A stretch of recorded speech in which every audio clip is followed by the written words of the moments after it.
Good morning বন্ধুরা, কেমন আছো তোমরা সবাই? আশা করছি অনেক অনেক অনেক ভালো আছো, সুস্থ আছো, সুন্দর আছো। আর আমরাও ভালো আছি। যে যেখান থেকে আমার ভিডিও দেখছো সবাইকে আমার রঙিন ছবিতে স্বাগত আর অনেক অনেক অনেক বেশি ভালোবাসা। তো সকাল সকাল চিরা মাখা দিয়ে শুরু করলাম। সকালের ব্রেকফাস্টে ছিল তো আমার এখনও খাওয়া হয়নি। সকালবেলা উঠে আমি চা খাইয়ে স্নান ধ্যান করে এই যে পূজা দিতে বসছি। তো আজকে হচ্ছে ভাসান দিবে মাকে। তো যেহেতু ঘর আমার ছোট, ইচ্ছা করলেও রাখতে পারবো না, মায়ের বিসর্জন হয়ে গেছে।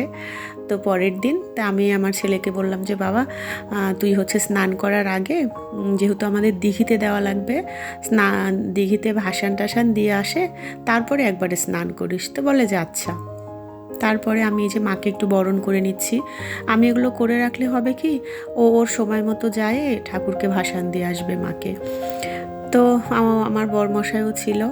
তো দেখো স্নান ধ্যান করে পূজা দিব, তার আগে আমি মাকে বরণ করে নিলাম। সেরকম কিছুই না, আর আমি শাড়ি ইচ্ছা করেই পরলাম না, বিরক্ত লাগছিল। ভাবলাম যে এইভাবেই করি, তবে সুন্দর করে মাকে বরণ করলে আরও বেশি ভালো লাগতো। তো যাই হোক, আমি এইভাবেই করলাম। আর এগুলো আজকে সমস্ত কিছুই জলে দেব, ঘটের যেগুলো ছিল, তারপরে এই যে ফুল টুল আমি সমস্ত এগুলো রাখিয়ে দিছিলাম রাত্রেবেলা, শুধু বাসনগুলো তুলে ওগুলো মাজছিলাম। তো দেখো, মায়ের কাছে একটাই প্রার্থনা, প্রতিবার যেন মাকে আমার বাড়িতে আনতে পারি আর পূজা দিতে পারি, এটাই প্রার্থনা। আর সবার ঘরেই মা যেন বিরাজমান হন, এটাই। তো যাই হোক, ছেলে ওইদিকে বলতেছে যে ঠিক আছে তুমি এগুলো করে রাখো, তারপরে আমি হচ্ছে যে দিব, ঠাকুরকে নিয়ে যাব। তো আমার ছেলে খুবই প্রতি বছর সেই ওগুলা করে। ওর খুব পছন্দের কাজ এটা, সে ভালোবাসে একদম মাকে যেন কোলে উঠায় নিয়ে নাচতে নাচতে যায়। যদিও আমি সেই ভিডিও তোমাদের অতটা শেয়ার করতে পারবো না, আমি যেটুকু আর কি দেওয়ার মতো সেটুকুই তোমাদের সঙ্গে শেয়ার করব। আমার ছেলে নিয়ে যাচ্ছিল। তো দেখো, মায়ের বরণ হয়ে গেল, একটু মিষ্টি মুখ করাই দিলাম, মাকে সিঁদুর পরালাম, আর মায়ের কাছে অনেক অনেক আশীর্বাদ চেয়ে নিলাম। তো এই যে দেখো, সামনে আমার বরমশাই যাচ্ছে, আর এইদিকে আমার ছেলে। আজকে রান্নাবাড়ি যদিও আমার নাই, এই জন্য অনেকটা ফ্রি। আগের খাবারগুলো ছিল, একটু মাংস রান্না ছিল, সেটা দিয়ে আজকে দুপুরে চালাবো, আর রাত্রে যাই হোক কিছু একটা করে নেব। আর এদিকে দেখো, দিঘিতে আসছি।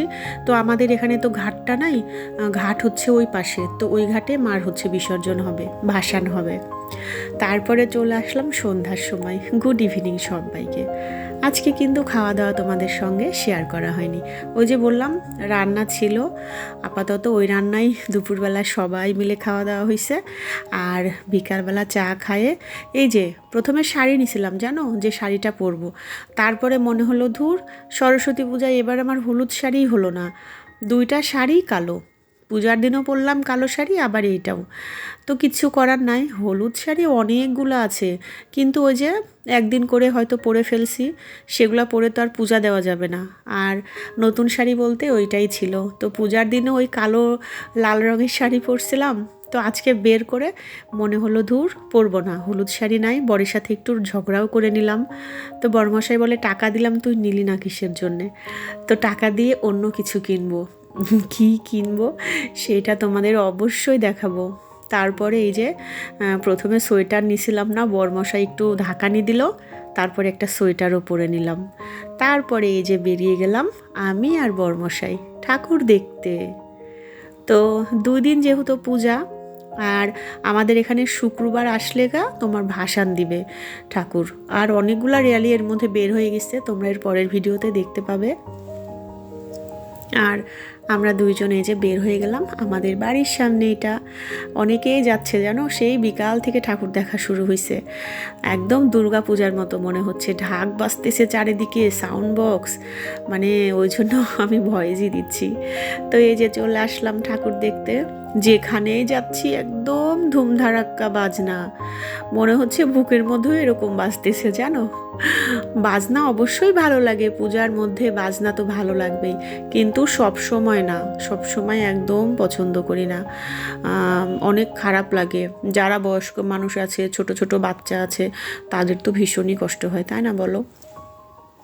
আর সেদিন কিন্তু সব ঠাকুর আমার দেখা হয়নি, আর আমার ছেলেও আমাদের সাথে যায়নি, কারণ ও বিকালবেলা ওর বন্ধুর সাথে বের হয়েছিল। 1 ঘন্টার মতো বাইরে ছিল সে, মানে বন্ধুর সাথে। এই 3-4টা ঠাকুর বাড়ির আশেপাশে দেখে চলে আসছে। আর এই দেখো কত সুন্দর লাইটিং, আর লাইটিং দেখতে তো আমার ভীষণ ভাল লাগে, মানে চারদিকে আলো ঝলমলা হলে যে কি ভালো লাগে। তো আমার সাথে সাথে তোমরাও একটু দেখে নাও ঠাকুর।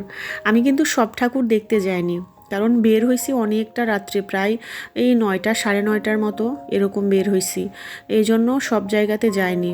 আমার বরমশাই বলছিল যে চল এই জায়গা, মানে দূরে দূরে একটু নিয়ে যাই। তা আমি বলতেছি না, বলে কি এখনও রাস্তায় অনেক মানুষ আছে, সবাই বের হয়েছে, গেলে পারে এমন কিছু ক্ষতি না। তা আমি বলতেছি না, ভালো লাগছে না, আগের দিন একটা ধকল গেছে না, একা একা সব কিছু করা লাগছে, তো ওই জন্য আর ইচ্ছা হলো না যে অনেক রাত অবধি ঘুরি। তারপরে এই যে একটা করে দেখছি, আর তোমাদের সঙ্গে একটু করে ভিডিও শেয়ার করছি। দেখো ঠাকুরগুলা কত সুন্দর না, এত সুন্দর হয়েছে, আর এত সুন্দর করে সাজানো, তাও তো ভালো করে আমি ভিডিও করতেই পারিনি। আর এদিকে দেখো একটা পুচকি এবার নাচানাচি করছে, মানে বাজনার তালে তালে ও নাচছে, তো সেটুকু একটু ভিডিও করে নিলাম। আর এত মানুষ হয়েছিল, মানে সিরিয়ালে একদম, আর ভিডিও যে করব এত লজ্জা লাগছিল কি বলবো।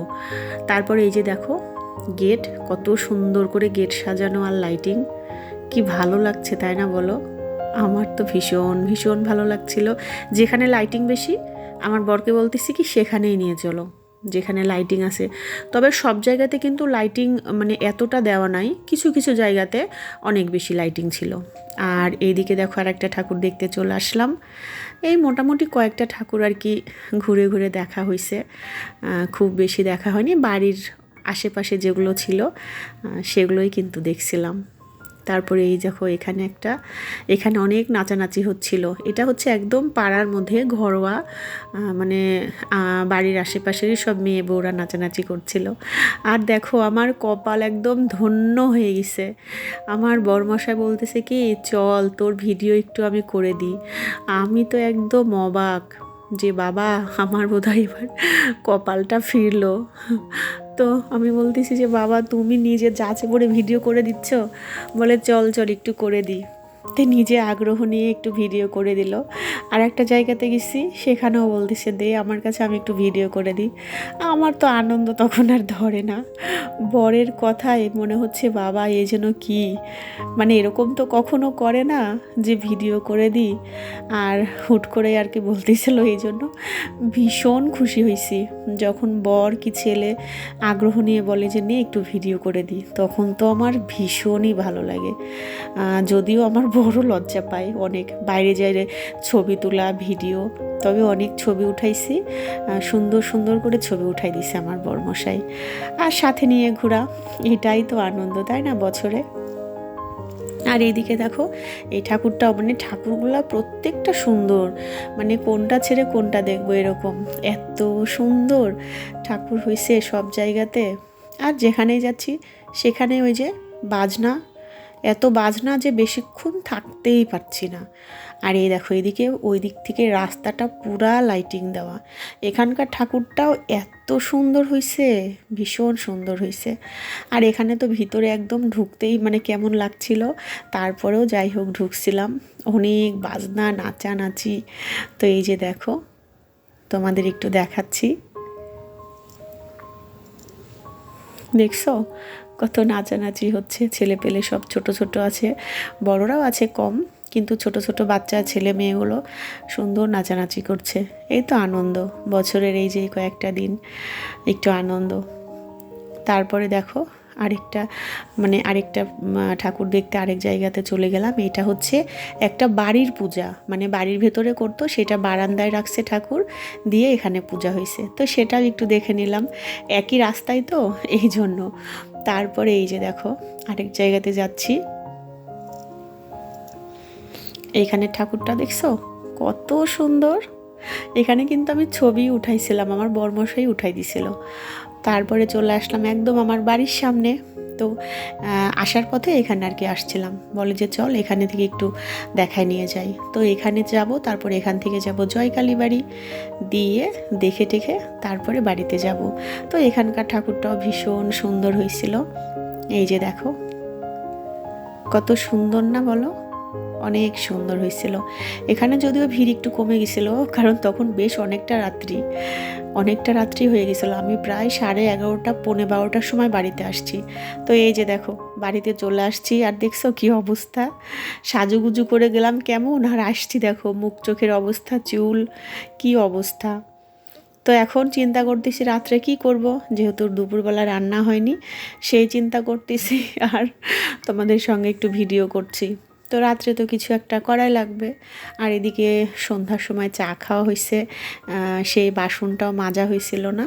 তো এখন আমি এইভাবেই একদম চলে গেলাম রান্নাঘরে যাই, দেখো চায়ের বাসনপত্র মাজা শুরু করে দিছি। আর এদিকে বকবক করছি, কি বকবক করছি জানো, এদিকে কিন্তু আমি রান্না চড়াই দিছি, ভাত হয়ে গেছে আর ডিমের ভুনা করব। তো এটাই আর কি রাত্রের খাবার। আর আমি বকবক করছি আমার বরের উপরে, আমি বলতেছি কি, দেখো তোমার কত সুখ, একসাথে দুজন ঘুরতে গেলাম, তুমি আসে বসে পড়লে, আর আমার চিন্তা দেখো, তোমায় কি খাইতে দিব, তোমার ছেলেরে, তোমার মায়েরে, আমি নিজে কি খাবো সেই চিন্তা করে আমার রান্না করা লাগতেছে। কেন, আমিও যদি এরকমভাবে বসে থাকতাম তাহলে কি হতো, তুমি কি সেই চিন্তা করতেছো?